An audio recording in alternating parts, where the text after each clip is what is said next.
Hey folks, Dave Aschenbrenner, welcome back to my shop. Today we're going to do something really cool that no one else shows you how to do. We're not going to hold back in this series.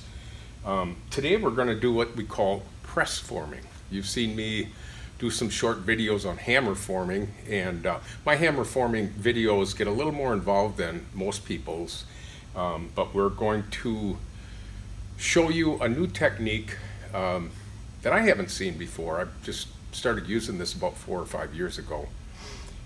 It involves 3D printing, and we make a 3D printing press tooling to press a piece of aluminum. And here's how we do it. Step number one was we 3D printed an original Ducati monster tank, and you can see the series as we've developed the shape of this monster tank.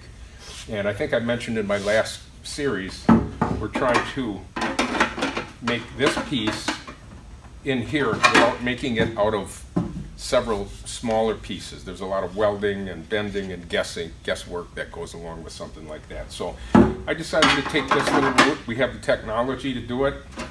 We're going to make it a one-piece unit. We employ 3D printing in our shop. 3D scanning and 3D printing. It's actually pretty simple once you get the hang of it. And what we try to do is make everything as simple as possible. And we make more than one of each kind of tanks. I actually do this as a business, as a full-time business. So when we're making something, we're investing in the next customer's gas tank also. We're investing in our time because we spend a lot more time doing this, but in the long run it works itself out because we don't spend the time welding pieces together and sanding and filing and a bunch of other stuff. We start out with a 3D printed part, and we do this just to make sure that we get the part right. We want to get the right shape in here. So the next stage is to make a female with the shape of the back of this piece. Then we do the offset toward the front of whatever the thickness of the aluminum is. In our case, it's 0625. It's aluminum in 16 gauge is called out. Then we'll make a paper template based on our bottom female form, and I'll just put a piece of paper in there and we'll carefully maneuver the top into it until we get roughly the same amount of paper that sticks out of all the sides of it. Then we'll go along and we'll trace along where the two molds meet in here.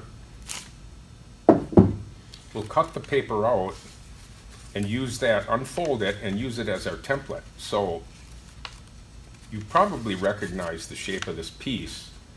We did a video on annealing several days ago, and this was the part that we annealed for it. So we brought this down to a 0 hardness or softness. And then what we do is we insert the part in here, and very carefully, we don't start out by just pressing the two together. That doesn't work. In industry, they normally have a 2 or 3 stage press simulation where they'll go through and they'll press it down a certain amount, then they'll press it again. What that does is it alleviates any stress wrinkles in it as it's coming down. So if you try to press this all in one, you'd have wrinkles, basically just like this paper. If you see here all these wrinkles in the paper, that was just a push it down in there and get the preliminary shape on it. So what I did, and I do this quite a bit, is I'll take a tool that will help me form it in there, and this is a hammer handle with a rubber handle on it, and I'll drive this in with another hammer, either a shot-filled hammer, something that fits in between here, that fits between the part. We don't want to go at this thing real fast, we just go at it real slow, kind of give it its initial shape. Then we'll kind of watch all the edges on it, and we'll trim those edges back as it's folding out into its shape, making sure that we give it enough material. We don't have to start over from scratch, but we're slamming this thing down in here, and we're trying to get this compound shape this compounds in several different directions at once. So this is kind of a real stickler piece right here. And then what we'll do, we'll insert the top die. And I've got a number of things I'll use. I'll use a large shot-filled impact hammer on this to kind of get it going in the direction. And we just, a little at a time, we look at it, we make sure that we're not stressing the aluminum any spots where we get wrinkles in it. If that happens, I've got a small leather mallet, and I'll just keep chasing those wrinkles out of there. And what we're basically doing is shrinking the metal, like you do when you're doing like some of the other metalsmiths will do when they're making a fender or a gas tank or something, where they bend the metal and then they beat it down and condense it in some spots. So that's basically all we're doing right here. Condensing the metal and making it a little thicker in some spots while it's stretching in others. We just keep going at it little by little like that until we finally get to the shape that we want. And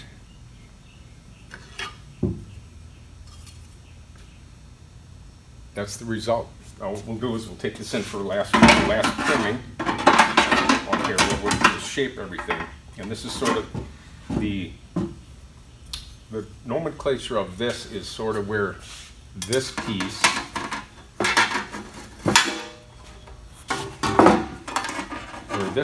the bottom meets the top.